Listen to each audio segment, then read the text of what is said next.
Hey, what's going on, everybody? I'm going to double check to make sure that everything is properly working since this is our first one ever.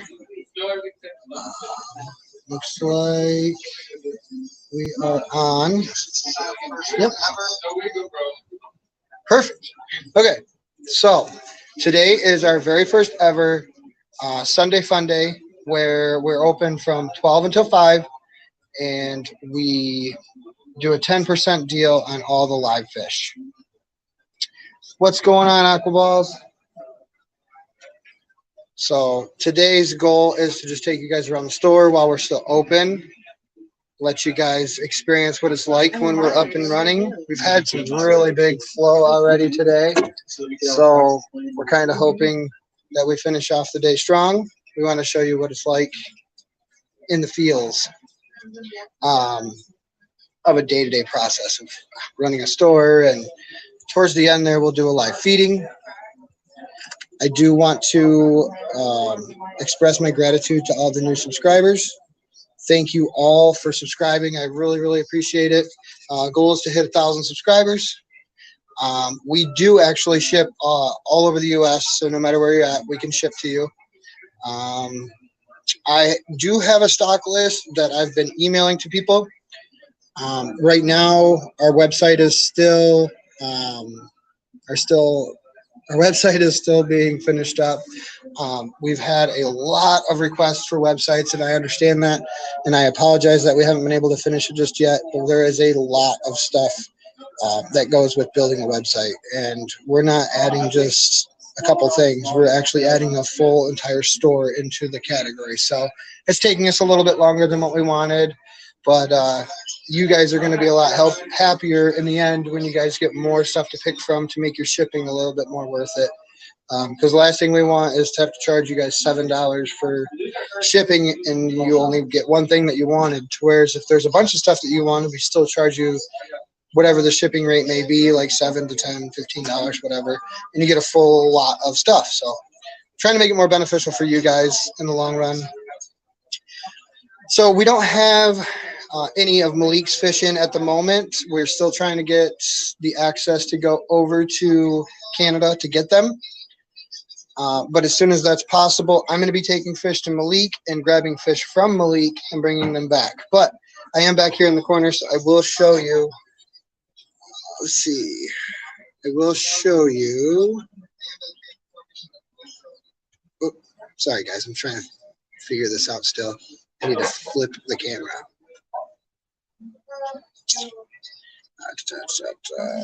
I'll just flip the camera. It's easier that way. What's going on, Cam?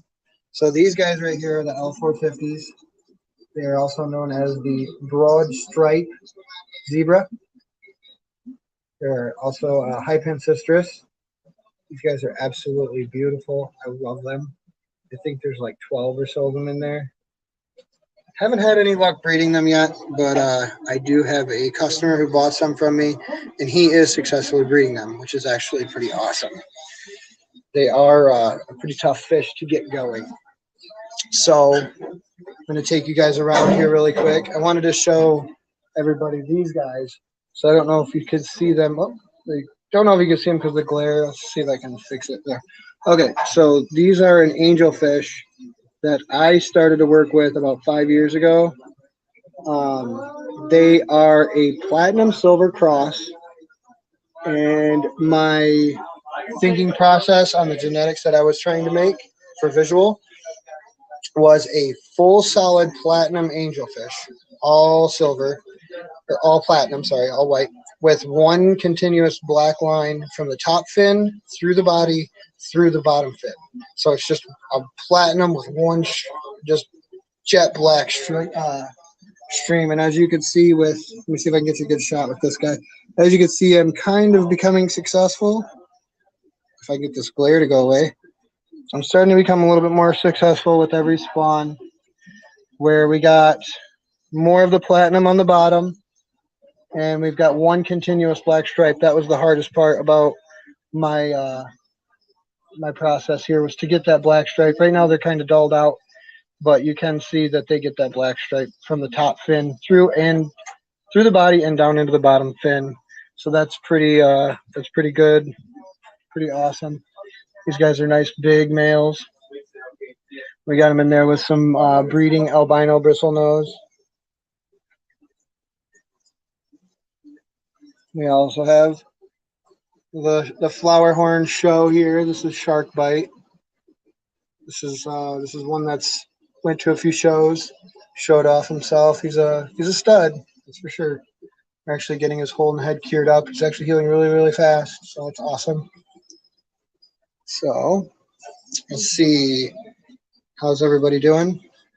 Got to rep the aquarium co-op, and then we've got Lucas Bretts, and we've got some other drawings here from Chris.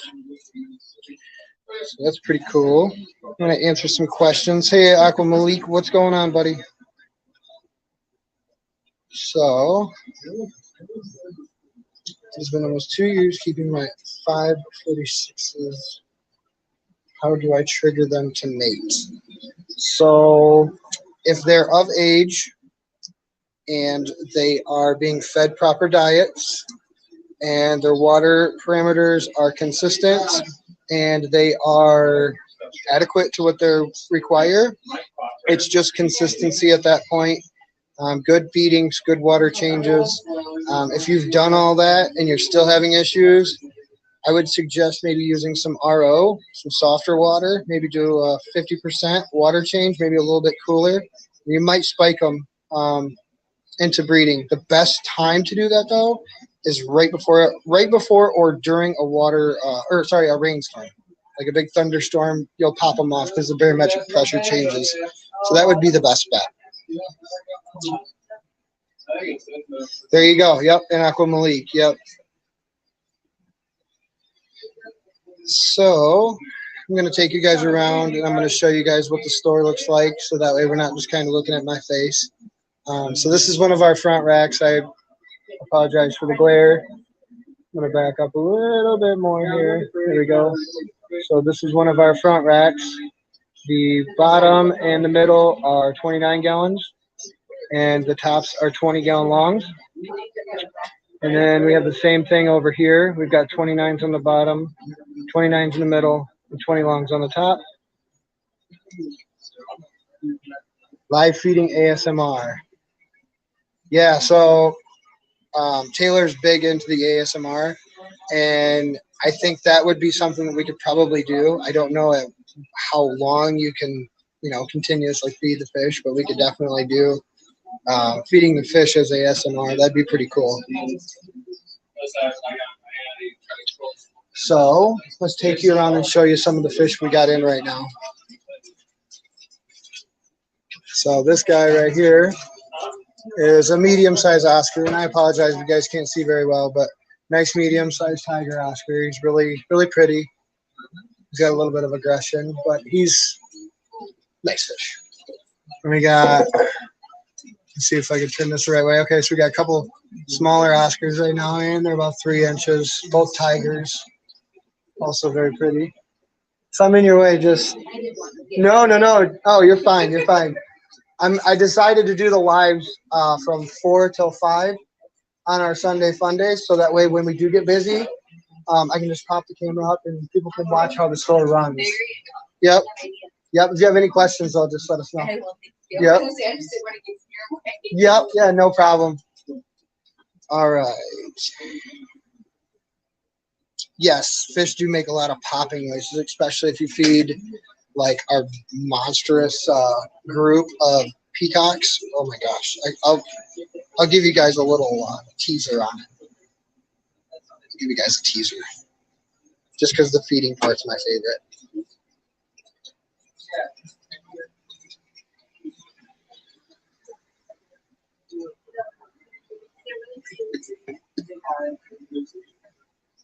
Yeah, a lot of fish actually make noise that not a lot of people know. So I'm just going to feed these guys some flake because it's going to float and they're going to pop off of it harder. So here we go.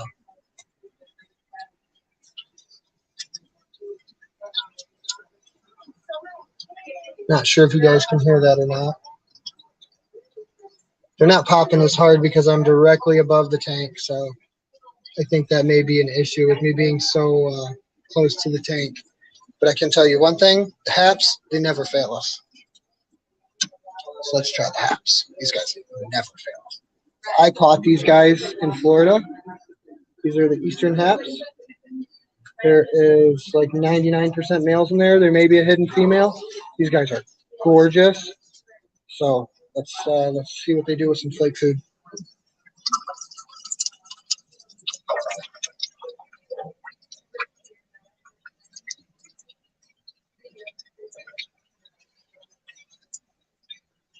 These guys are wild, and you would never even imagine that these guys just 2 months ago came out of the wild, and they're eating processed fish food right off the rip, right off the rip.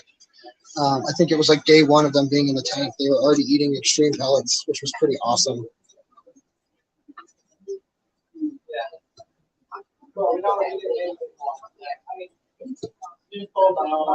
Yeah, so the one female that I think is in there, the only reason why I'm leaving her in there is I don't know for sure if it's a female or not.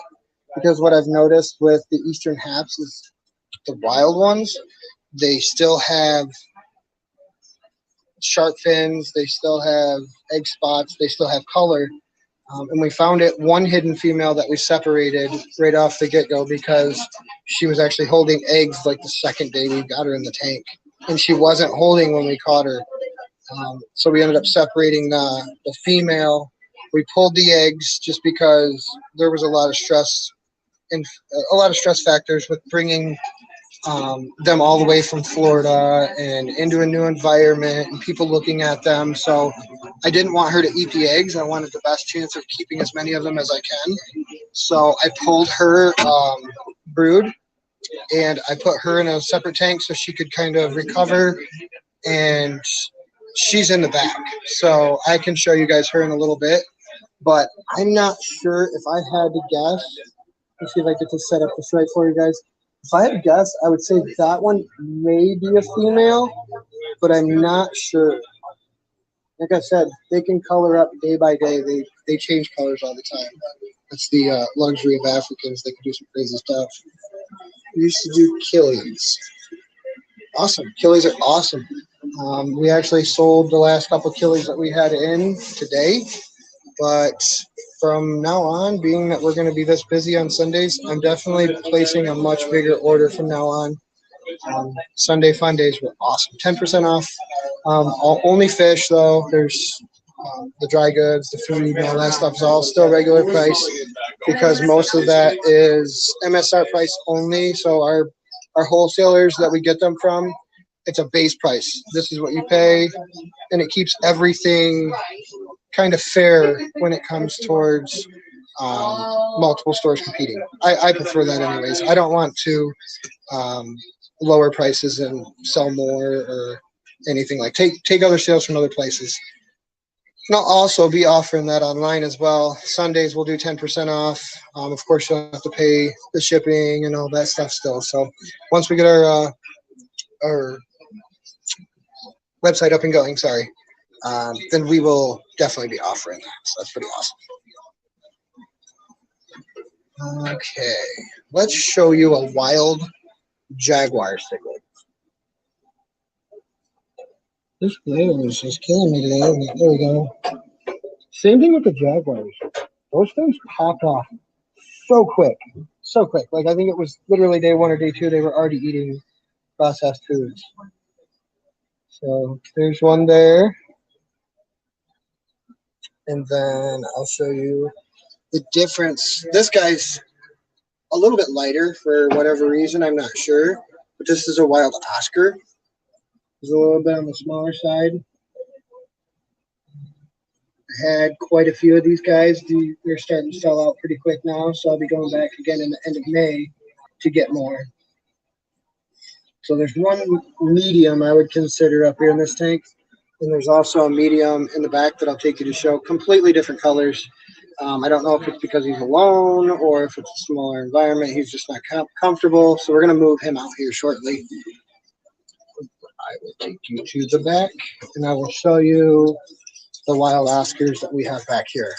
completely different color. It's completely crazy. So as you see, they're much darker back here, much brighter yellow. These guys are awesome. They will eat feeders. They will eat pellets. They will eat flake. They'll eat anything. These guys just devour whatever we give them.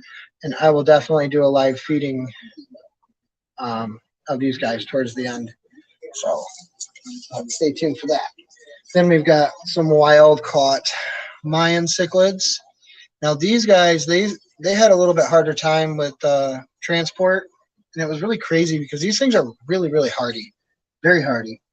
But I don't know if it was them getting knocked around and shipping, or if they were so comfortable that they were fighting.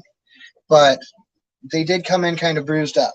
But we do have a couple in here, if I can get them on camera, like this guy right here. He is gorgeous. If he turns, you can see the greens, the blues, the reds. Yeah, see, they're getting a little bit territorial. These guys, monster teeth. They're fun. I have one in my 800-gallon at home. How are you doing today, sir? Doing good. You finding everything? All right. Right now, they're having an issue with the complex. And for some reason, they said that they're having a backup. So they told us not to flush the toilets for the day. So, which is crazy. That's the first time we've had an issue in 2.5 years here. So I do apologize on that. Do you have a tank dedicated to fish that can be found in one place, like Lake Tanganyika or Waterloo? So I'm focusing more on some displays, so that way customers can come in and they can see all different types of fish, like you're talking about, in the same tank that coincide together. I do that right now with South Americans, so I know there's going to be a lot of glare, but I'm going to try and show you guys this one way or another. I have a South American setup, so I've got Oscar wild caught, a Mayan wild caught, which is a Honduran Jaguar cichlid. I have a peacock bass, and I've got a couple other things in here which weren't meant to be in here, but they're store drop-offs. We don't turn any fish down. If a fish gets too big for you and you're in the area, you can make it here. Bring it to us, no matter if it's a 1-inch fish or a 48-inch long fish. We take it in and we make sure that it gets a good home at the rescue or somebody who has a large tank. So I'm going to show you this right here. I know it's hard to see, is This is If I can get the glare to go away. He is a Honduran Jaguar cichlid. We've got an iridescent shark down there in the bottom. That was one of the drop-offs. And if you guys can't see this, I'll try and shoot it from outside in a moment. We have the Mayan cichlid. There's the flagtail, Oscar. We have the granulated catfish. This Synodontis, Taylor knows the type of Synodontis that he is.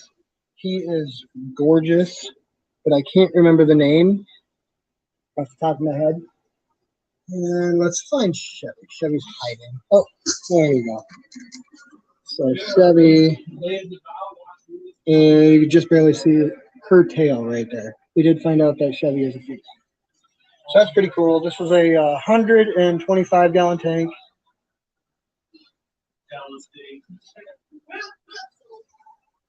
Thank you, guys. I appreciate the support.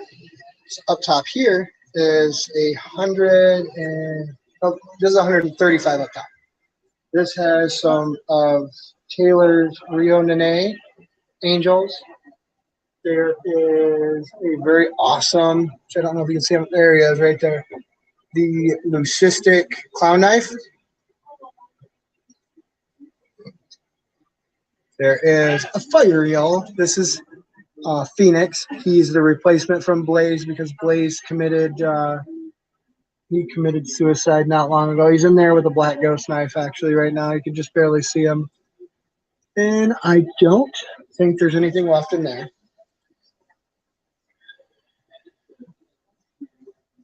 So, yeah, big bruiser fish. The striped fin. Okay, so that's going to be a flagtail cichlid, or flagtail fish. flagtail. Everybody that gets them normally in fish stores, they're generally about 2 inches. They're like, oh, they're so cool. I want one for my 25-gallon or whatever. And fish stores that don't care, they sell them to people not knowing that they get huge. Like this fish, believe it or not, is over 10 inches.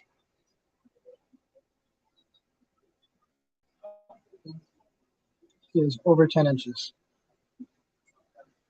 And we now have a new tank for Jambo, which we did get resealed about 2 weeks ago. Jambo is our Mabu puffer. For those of you that don't know much about Mabu puffers, they are from Africa. They are full freshwater, and they are the world's largest freshwater puffer. A lot of people know Mabu puffers from Corey from Korean Co-op. He has 2 of them. He has Ladybird, and he also has, oh man, it's right on the tip of my tongue now. Ladybird, and if you know, go ahead and say it, because now I remember. So I want you to come up with the name. It is Murphy. I'm just going to say it. Burn the hole in my head. So this is a 240-gallon, 8-foot, 2-foot by 2-foot aquarium. So this is going to be Jambo's aquarium. Jambo is the puffer. Jambo stands for, I think, hello. And I believe it's in Swahili. It's a different language. Pretty awesome.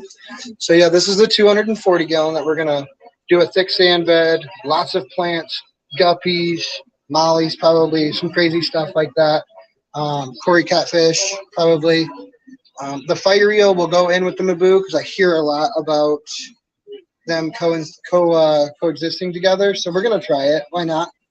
Why burn up a 240-gallon off of one fish? So say hello, Jambo. I know, you think I'm going to feed you. You're always hungry, no matter how much I feed you, until you get the meat sweats. Then you'll be found on the bottom, breathing heavy. Give it a little bit, and I'll definitely give you some food. So when we got Jambo in, he's in very poor health, very, very poor health. Extremely skinny. He had parasites. He was very bad off. But we were able to get him treated. Taylor went through a lot of different types of medicines before she finally had success. Spent like $400 on medication. But we got Jambo back into health, and now we're going to get him fat. We're going to get him in a big tank. So, you have any 4-foot wide tanks, wooden tanks? I need an upgrade for my Ray tank. So we do have a contact that makes acrylic tanks. The biggest tank we've had made so far for a customer is 4 feet front to back, 2 feet tall, and 8 feet long, 480 gallons. That's the biggest one that we've had made, and it was made out of acrylic. So that is a possibility. So if you do want something like that done, you can contact us. And I believe if you're out of state, I believe they'll even pallet it up and ship it to you. Their prices are pretty reasonable. So if you are looking for big tanks, then let us know. We'll see if we can help you out. What's going on, Nonstop? Good to see you in here, buddy. Let's see. Thanks for all the fish today. Oh, yeah, absolutely. I'm great. I'm very glad you guys stopped in. It's good to see you guys on here. Thank you guys so much. We got pretty busy there for a little bit. I was getting kind of worried that I was going to have an issue going live at 4 because I thought we were going to be too busy. And we did slow down right at the nick of time where we were allowed to do this, which I think that I'm going to get caught. One time or another, I'm going to get caught. And we're going to be super, super busy on a Sunday. But I'm going to do my best to not miss it at 4 o'clock every time. The only thing is, if I do get busy in here and they do need my help, I'll have to prop you guys up and you can watch how the store runs. I think that'd be awesome to see. Do I have any shell dwellers? I do. They're actually back behind this wall in my office. They're just multifasciatus. That's the only ones I have at the moment. They are my personal breeders. I will take you guys in there to show you guys some fish in a little bit because I have my wild caught mollies. The wild caught sailfin mollies are absolutely gorgeous. And I cannot wait to go back to Florida to get some more because I didn't realize how big of a hit they were going to be. I've been begged and begged and begged for the mollies that I got. So I'm going to make sure that when I go down again, I'm going to bring a bunch of them back. Do I have any wild Oscars? I do. I did show them, but I will show you again.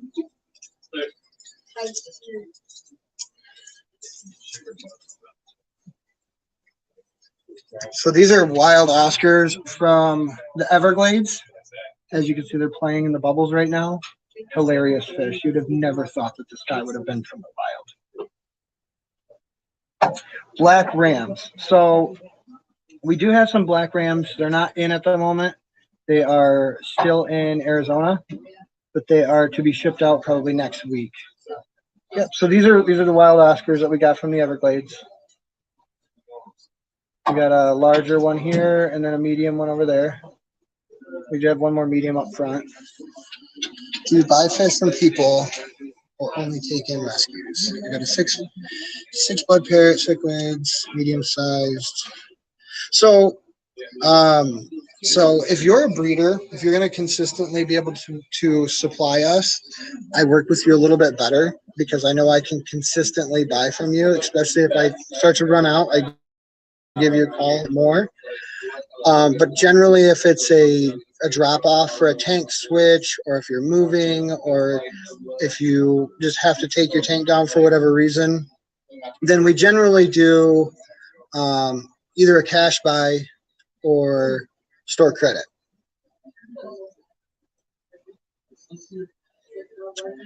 Wait, so those are invasive Oscars from Florida Everglades? Yes. So these were from the Florida Everglades. They are the invasive species, the invasive, like all over Florida, not even just the Everglades. You can catch them out of canals. You can catch them out of ditches and creeks. You can catch them everywhere down there. So these ones were from Florida. Same thing with the Jaguars and the Mayans.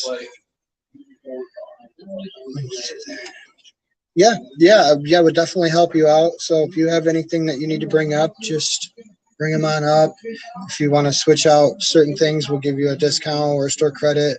We work with people. I don't like to see people get stuck in like a rut where they're not wanting to set up another tank, but they're really badly wanting to switch over, say, from Africans to South Americans. So I work with people. This is supposed to be a fun hobby. I want to continue to make this a fun hobby. So if there's anything that I can do to help, I will. Yeah, absolutely. Okay, so I guess from you guys, what do you guys want to see? I'm not doing the live feeding yet. We're only 30 minutes in. So what do you guys want to see?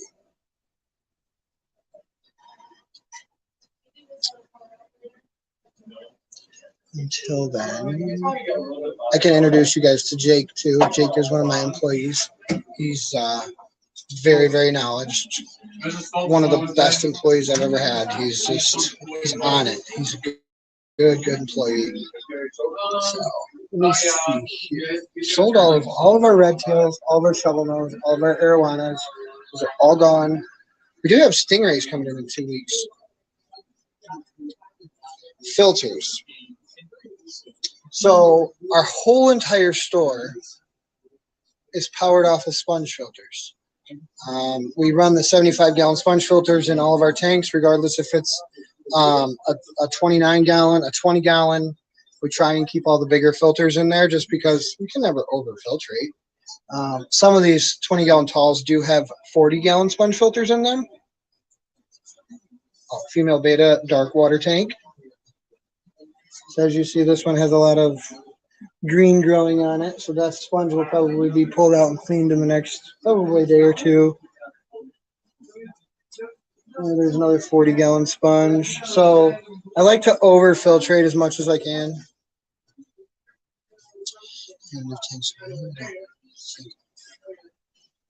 You never know. Hey, listen, before I started a store, I was up to 148 tanks in a 2-car garage. I was a garage store, essentially. It was ridiculous. And the only reason why we went with a store is because I did have a lot of online sales at the time. there was no pandemic then. I wanted to, I wanted one more car part of our garage added to the fish room because we had a 5-car garage. So I wanted to just steal one more. So I had a 3-car garage portion fish room and then enough room to pull in vehicles, store stuff, work on cars, stuff like that. So we were up to 148 tanks and I wanted to expand very badly. But Taylor said, not happening. If I can't fit it in the room, then I couldn't have it. And so she said if I wanted to expand, I had to do an actual retail store. And so that's what we did. And I'm actually very glad that we did because I had a lot of support from people on Facebook and my friends and family. There was so much backing support, and I can't thank any of you guys enough for all the support that you guys do day by day, hour by hour. If you help me, it's more than appreciated. But yeah, so she said no more tanks anywhere else, which was fine. We created Michigan Tropicals, and I couldn't be happier. I love my friends. I love my customers. This is a blast. And if we can get Malik to come to the store, I have a spot for you right there, Malik, that you need to sign. So get your butt over here with a Sharpie and sign my wall. It's awesome to do water changes and listen to YouTube. I do it quite often. We normally have Corey up on the TV all the time. Here I am showing you guys the ceiling. So as you see, we've got Corey going now. So for Shark Bite earlier, I showed you guys Shark Bite, the flower horn. If you did miss him, I will show you him again. Let me get the glare away.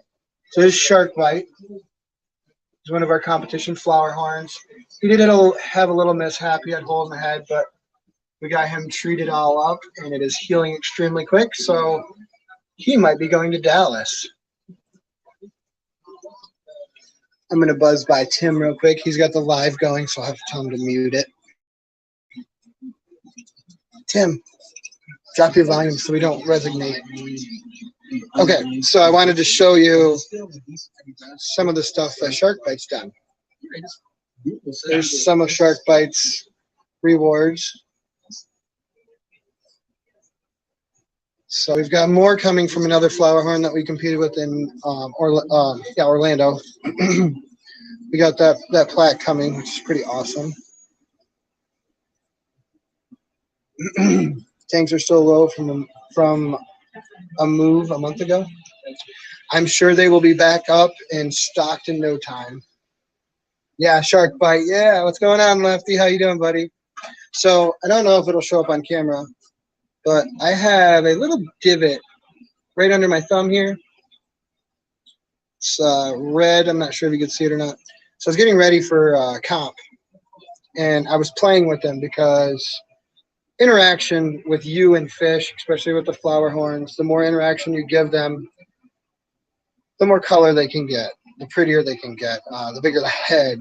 If they're the boss of their tank, they're gonna blow up. And so I was playing with them with my hand in the tank, like I knew better than to do, but I've done it before, so I thought no big deal. He didn't have a name, so I stuck my hand in there, and I was making him do Ring Around the Rosie, and I was playing with him. We were all having a great time. Shark Bite was even having a good time. He was flaring at us and showing off. It was really funny, really hilarious. And I did it one last time, and I was pulling my hand up out of the water, and he must not have wanted me to stop, or he was mad that I was doing it.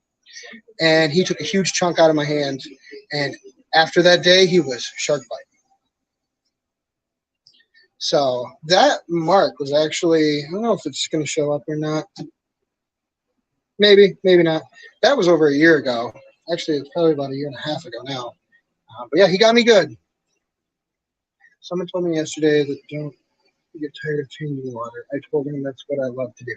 Yeah, so I'm glad you said that about the water changes. So what I did here was I made water changes extremely easy for us. We're not done with the automated water change system yet. Um, there will always be water changes to be done because even with an automated water change system, you still have to gravel vac and you're still going to want to pull a little bit more water out of a tank than what an auto water change would be set up to do.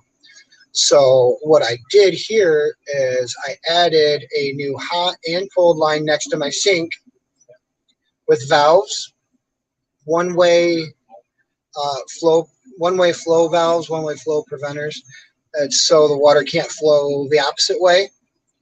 Because sometimes, if you don't know this, pressure should be equalized between the hot and the cold. It should be, but by any chance the water heater creates a little bit more pressure from the heat, it won't push the hot water through the hot water pipe and into the cold water pipe, or vice versa. So by running the one-way flow preventers, it only makes the hot water and the cold water leave the pipe. It won't let it circulate. So I can show you. It's kind of a mess under there. I had to do some fixing today, which we're all done. No more leaks, which is awesome. So I went with a regular old, this is a laundry sink on and off valve for your washer. You normally see them in your wall. I ran with a quick connector from the hose. I did a T with a Python adapter. So when I'm ready to do my water changes, all I have to do, crack that on there, set this to drain. Normally, let's see, you set this to drain, and then your hose is on here. Turn this valve on, turn this valve off. I know it looks complicated, but it's actually super, super simple, and it's very, very effective. And the reason why I did this was for two reasons, and I'll explain that in a minute. But yeah, you hook up your hose to your Python here. You crack your water on, which this is going to be on fill. It's going to come out of there. So I don't know if I can do this with one hand. Let me see. Okay. There we go. So now we're set to drain. So now that this is open, when you turn this on, it's going to pull water from up here. So this is going to be how we suck the water out of our tanks. And then to fill it back up, all you do is turn this like a normal Python, and then it fills your tank. Which I'm glad I'm doing this because I just did a repair and I wanted to let it run a little bit because of the glue in the pipes. If by chance Jake needs help doing water changes, I can actually add another hose up here, and I can fill tanks along with him. So we can run two hoses at once. And you can actually regulate the temperature with the valves underneath. I'll show you that. So I don't know how well you can see that in there, but you have your main water here. These are your main water lines. And then you got your valves. So you can adjust your hot and your cold if you need it warmer or colder. And then above that is your one-way preventer. So it doesn't allow the water to come back down, only allows it to go up. So it's super, super simple. If you know what you're doing, you could do it in, I think I did that one in like 15 minutes. Run that gravel. So I can run gravity. I can run gravity, but being that I'm a commercial building, running it outside isn't always the option because I would need like, I don't know, 75 foot of hose just to go from one side to outside in the back. And it generally doesn't gravity feed fast enough. So we just use the pressure from the tap to do our water changes. Yes, it is good for plants. The only thing is here we have a blacktop parking lot. Let me show you here. So we have the Air Force, always here to protect and serve, right? But we have no grass that we could actually use the water for. It's all blacktop here. Let me show you guys the front of the building, maybe if we don't get blasted by the sun. So this is us. I do have to get up there and touch up that gray from the old sign. But yeah, there is times when, you could bucket up 5 gallons of gravel vac muck and take it home and water the plants. Absolutely. I know once we get our farm done at our new house, we will definitely be planting a nice garden and using the water from the tanks to feed.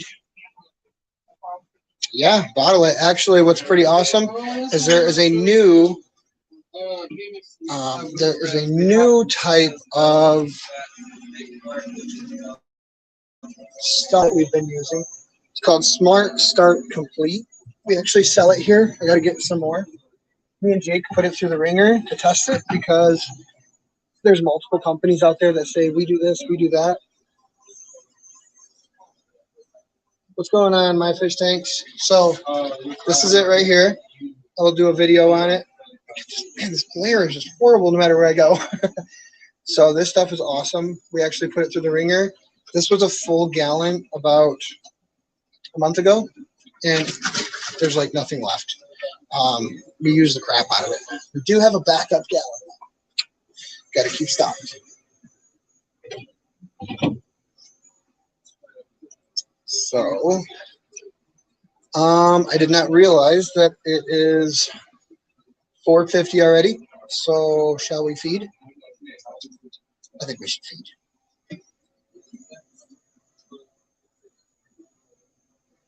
Nothing but the best for our fishy folks. So, I'm going to probably pass off the camera to Hillary so that way I can do this a little easier. Hey, Hill. Do you want to hold this while I feed and just follow me around? I don't know how. Which way am I turning? No, just like that. I don't know how to flip the camera. Let me look. Malik, how do you flip the camera with StreamYard? More.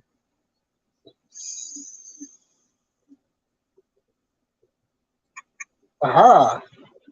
Back facing. All right.